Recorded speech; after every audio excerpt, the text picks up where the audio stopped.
The name of this video, I'm Jon Myers, by the way. Welcome to my channel, The World's Best Mediator. I'm calling this Why My Story is Saving the World. I could say changing. I'm not going to quibble about semantics on that one. Although I did see this wonderful quote one time that the battle between good and evil could rest on the shoulders of one humble, ordinary human being. And I began that way. And knowing my story, I believe that could be true. Buckle in on the other side. Let's check it.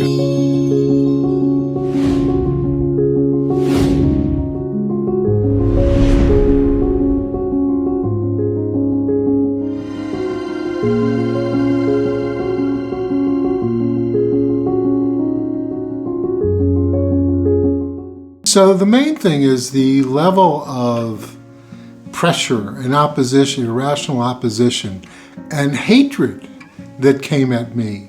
I was thinking of titling this video, how something about hatred, how I grew through hatred or something of the like.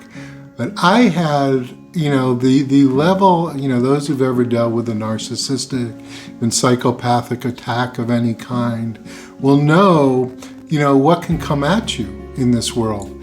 And I had this situation that incited by a younger brother, an entire family turned against me in divorce, an ex-wife and neighbors and friends, and going into a legal system that was thoroughly unfair to men. I had this array of forces against me that is just unfathomable. And when you go into it, for something like your children, divorce, it went way beyond divorce. It's not just about divorce, but when you go into it like that, it's a situation that will take years and years and decades even, because the hatred, and there's this expression that there's no snowflake in an avalanche ever takes responsibility. So, it's like this mobbing thing came about, this hatred that people just, I grew to be a good person, really good person, mensch, as they say. I had so much opposition. That's what makes my story so unfathomable. And what I say is that the incredible part is that there's a line between good and evil in this world. And when I say evil, that's why I say the thing about snowflake and avalanche. I don't think people intend to be evil, but we're so, there are people so insecure these days, right? That they act out of the slightest little brittle slight or anything of the like, that people can there's just jealousy, right? With this temptation of the internet and this illusion maybe of easy money, unless you're like a beautiful whatever, that everybody wants the money and everybody wants the fame, and we're losing sight of the roll up your sleeves, do the work, build a foundation. One of my favorite quotes is that the key to life from David Brinkley is to take the bricks that others have thrown at you and build a foundation. So for I had courts, with these, with divorce laws, and then my late ex-wife, and even my own parents, as my daughter wrote in an essay, and neighbors and friends, everybody coming against me. And this is just unfathomable. I don't know, there's something about me.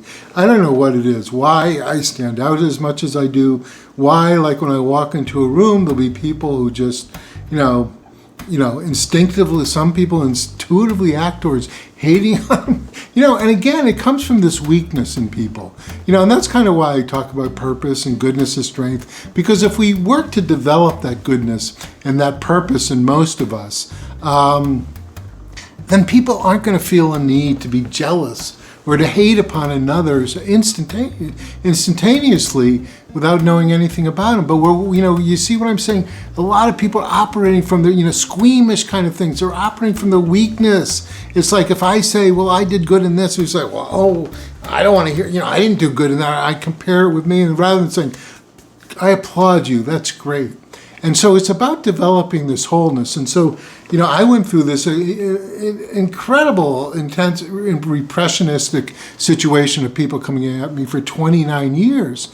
And so, the expression of, a diamond comes from coal, is coal under pressure, that I used this 29 years, pardon me, as, the coal, the pressure upon me to become that diamond is what I'm getting at. And so how this, my story can even save the world, change the world, is that there's a lot of talk on YouTube and about chosen ones. And look, I don't have a lot of ego about this. This is all, to use a quote from the late great Dr. Seuss, this just happened to happen.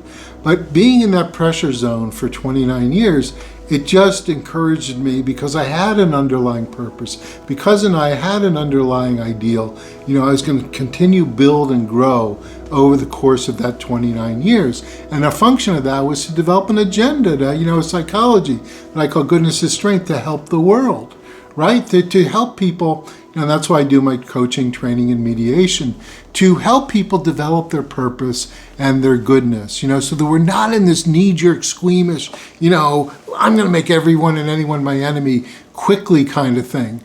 I'm going to operate from my strength. I'm going to evaluate their ideas. I'm going to listen. I'm going to respond, not react, and all this kind of thing. So,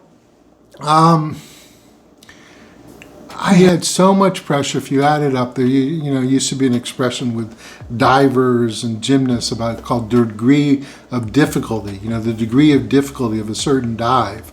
So I just say the degree of difficulty of the situation I face, I believe, is like record setting. I think it's like historically epic. I don't know everything, but I know it is.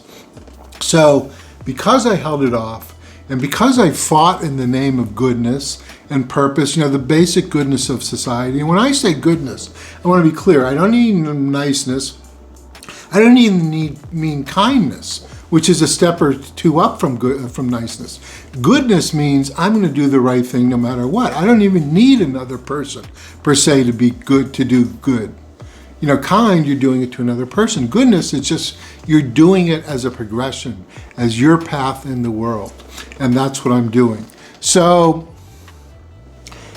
I think the level, because I stood in there so long, and because of the forces aligned, and because it didn't wilt me, and because, hey, that's like Wilt Chamberlain, a great old name, and basketball player from the past, and because I developed agendas, better methodologies, it can be a turning point for the world, a place where light shines out into the world.